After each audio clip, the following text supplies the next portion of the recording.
नमस्कार दोस्तों, स्वागत है आप सभी का आपके अपने YouTube channel GK search engine पर।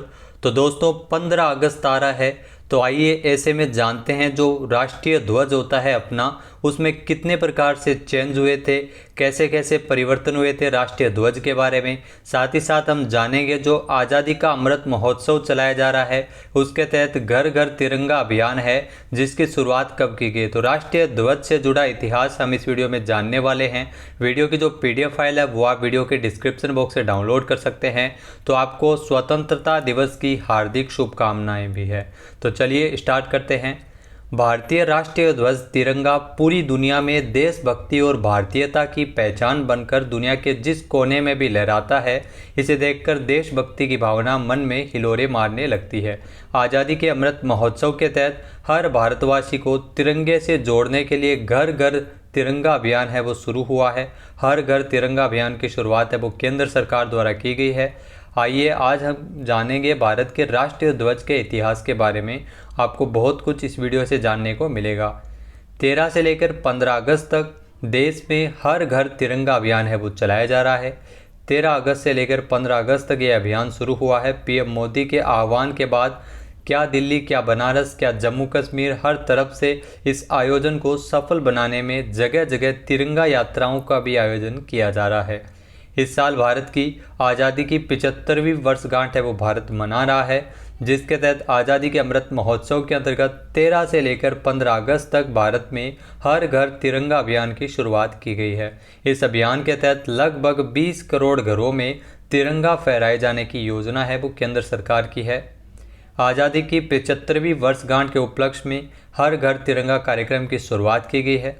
जी हां, आज़ादी की 75वीं वर्षगांठ के उपलक्ष्य में इस साल स्वतंत्रता दिवस से पहले केंद्र सरकार की ओर से हर घर तिरंगा कार्यक्रम है वो शुरू हुआ है। PM मोदी द्वारा घोषित अमृत आज़ादी का अमृत महोत्सव के अंतर्गत ये हिस्सा है हर घर तिरंगा अभियान। इसके तहत PM मोदी ने न केवल घर की छत पर झंडा फहराने का अनुरोध किया है, बल्कि फेसबुक, ट्विटर समेत सभी सोशल मीडिया प्लेटफॉर्म पर राष्ट्रीय ध्वज जो प्रोफाइल पर लगाने के लिए आह्वान भी किया है। हर घर तिरंगा कार्यक्रम 13 अगस्त से लेकर 15 अगस्त तक चल रहा है। हर स्वतंत्र देश का अपना एक राष्ट्रीय ध्वज होता है, जो स्वतंत्र देश का चिन्ह भी माना जाता है।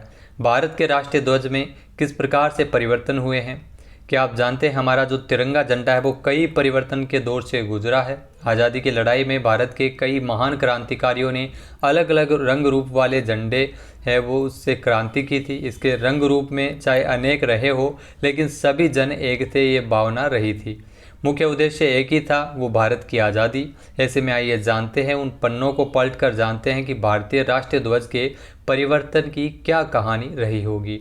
इतिहास में दर्ज है, आज़ादी से पूर्व राष्ट्रीय ध्वज की शुरुआत में कई परिवर्तन हुए हैं। स्वतंत्रता के राष्ट्रीय संग्राम के दौरान अलग अलग राष्ट्रीय ध्वज का प्रयोग किया गया था, मान्यता दी गई।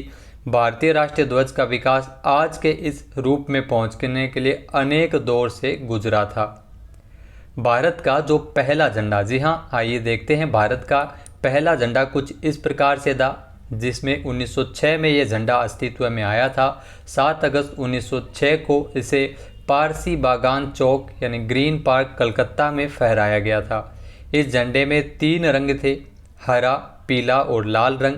और ऊपर की ऊपर पट्टी में आप देख सकते हैं इसमें कमल के फूल थे और नीचे चांद और सूरज है वो बनाए गए थे। जी हाँ, 3 रंग का था, रंग हरा, पीला और लाल रंग की पट्टियाँ इसमें देखने को मिलती थी। बीच में इसमें वंदे मातरम भी लिखा हुआ है और साथ ही साथ इसमें ऊपर की तरफ 8 कमल है वो भारत के पहले झंडे में बनाए गए थे फूल में। साथ ही साथ इसमें चांद और सूरज भी नीचे की तरफ बने हुए थे। तो ये भारत का पहला झंडा है जो 1906 में अस्तित्व में आया था।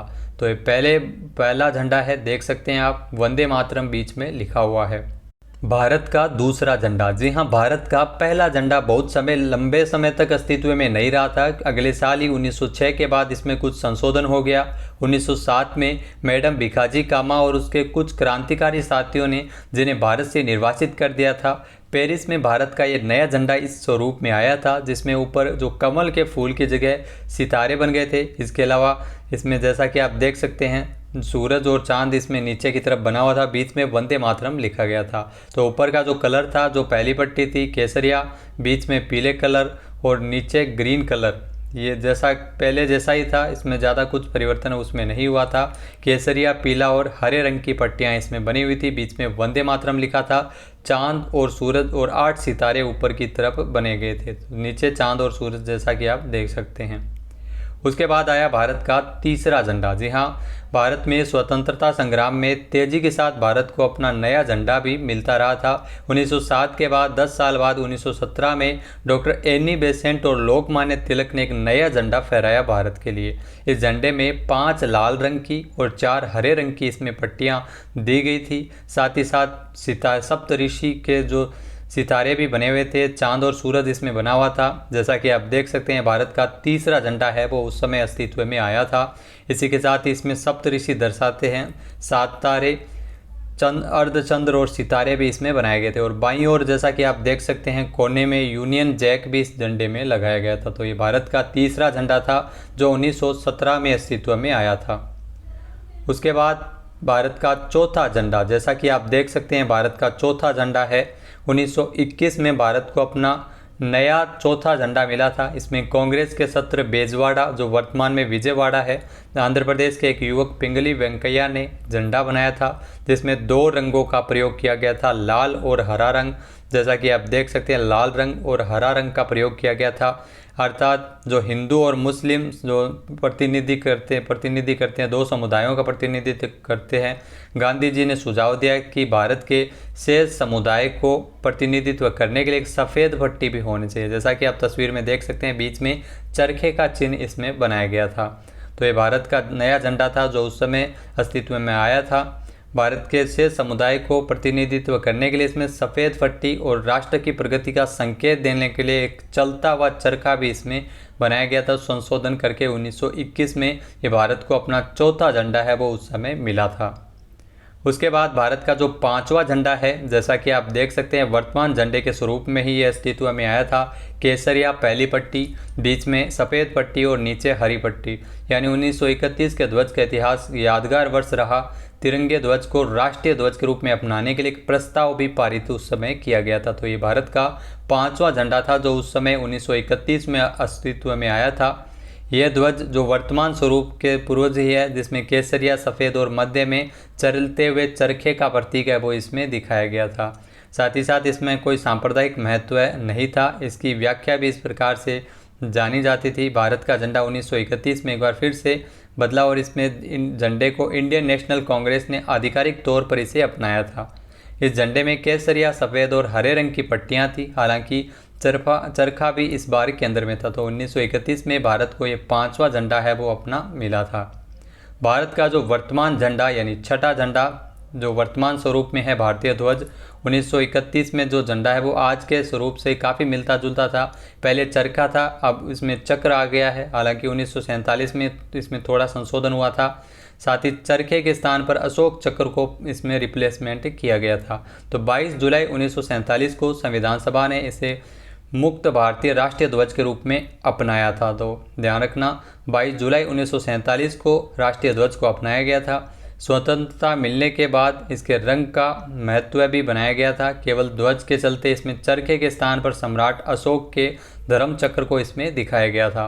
वर्तमान में भारत के राष्ट्रीय ध्वज की जो ऊपरी पट्टी है केसरिया रंग की, जो देश की शक्ति और साहस को दर्शाता है। बीच में स्थित सफ़ेद पट्टी है जो धर्म चक्र के साथ शांति और सत्य का प्रतीक है। निचली हरी पट्टी जो हरियाली, उर्वरता, वृद्धि और भूमि की पवित्रता का प्रतीक है। तो ये था कुछ भारतीय ध्वज का इतिहास। उसके अलावा जो पहली बार अगर बात की जाए तो 16 अगस्त 1947 को जवाहरलाल नेहरू ने लाल किले पर जो तिरंगा फहराया था, इस तिरंगे को दिल्ली से करीब 70 किलोमीटर दूर मेरठ से मंगवाया गया था।